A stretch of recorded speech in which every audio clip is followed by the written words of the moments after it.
Amerika va Tayvanning o'rtaq sahibxonligida chaqirilgan 2022-yillik diniy erkinlik munbiri 30 avgust kuni Taybey shahrida chaqirilgan bo'lib, Amerika Xalqaro diniy erkinlik komitetining raisi Nuri Turkel bu yig'inda Uyg'ur qirg'inchiligi hamda buningga munosabatli bir qator masalalarni alohida ta'kidladi. Bu qitimqi munbarda echilish nutqi so'zlashga taklif qilingan Nuri Turkel Xitoy Kompartiyasi va Xitoy Komiteti avtonomiya huquqi va'da qilgan Uyg'urlarning navbatda qirg'in qilinayotganligini, shuningdek yuksak avtonomiya berilgan Hong Kongdagi bostirishlarni eslab o'tish bilan birga, Xitoy hukumatı Tayvanni ishg'ol qilsa, bu joydami Uyg'urlar duch kelgan qayta tarbiyalash nomidagi shu xildagi qabihlikning o'ttirg'i chiqadiganligini alohida ta'kidladi. Shuningdek, Uyg'ur diyoridagi oila judoligi, majburiy emgak qatorli qilmishlarning ayni vaqtdagi Yahudi zo'r qirg'inchiligining takrorlanishi bo'layotganligini, tarixdan savoq olmaganda tragediyalarning qaytadan o'ttirg'i chiqadiganligini ko'rsatdi.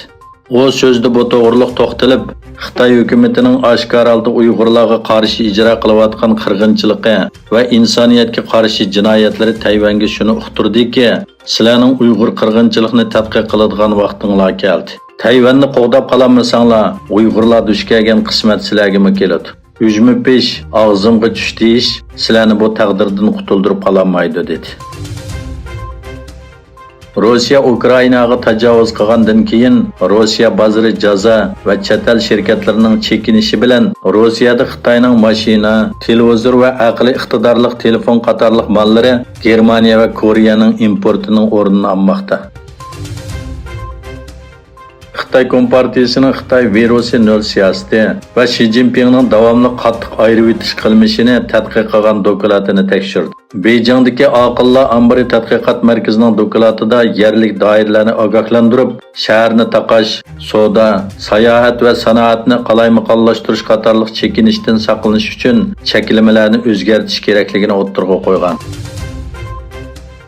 Azerbaycan prezidenti İlham Aliyev, Ermeniya bosh ministri Nikol Pashinyan va Yevropa kengashining raisi Charles Michel Bruselda ko'rishdi. Yig'in jarayonida rayondagi eng yangi taraqqiyotlar baholandi. Uch taraf yig'inning kun tartibida rayonda yaqinqi o'zgarishlar ta'kidlanib, ikki davlat chegarasi, ochiq aloqa va qatnash liniyasini aniqlash uchun komissiya qurish kerakligi muzokara qilingan. Diplomatlarning aytishicha, Yevropa ittifoqi tashqi ishlar ministrlari Rossiya bilan 2007-yili viza qolaylashtirish kelishimini vaqtincha to'xtatish to'g'risida siyosiy kelishim hosil qilganligini bildirgan. Mazkur kelishim bo'lsa, Rossiya fuqarolarini Yevropa ittifoqiga kirishdagi qulaylik sharoitidan bahramand bo'lish ekan. Oldimizgi kunlarda rasmiy qaror chiqariladi ekan. Bu kelishim Yevropa ittifoqidagi 27 davlat Rossiya fuqarolarining Yevropa ittifoqini ziyorat qilishiga davomli ruxsat qilish yoki sayohat vizasi berishni to'xtatish masalasida ixtilof ko'rilgan.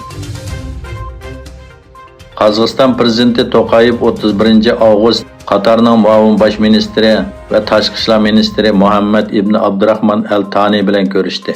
Hamda ikki taraflik munosabatning taraqqiyot istiqbolini muzokara qilib, iqtisodiy savdo hamkorlikning kengayishiga, bo'libmi asosliq iqtisodiy sohalarga o'rtaq mablag' silish turlarini yo'lga qo'yishga alohida ahamiyat berdiganligiga, ikki tarafning xalqaro tashkilotlar ramkasi ichida o'zaro ta'sirini kuchaytirishni muzokara qildi va rayon qiziq nuqtalari masalasida fikr almashtirdi.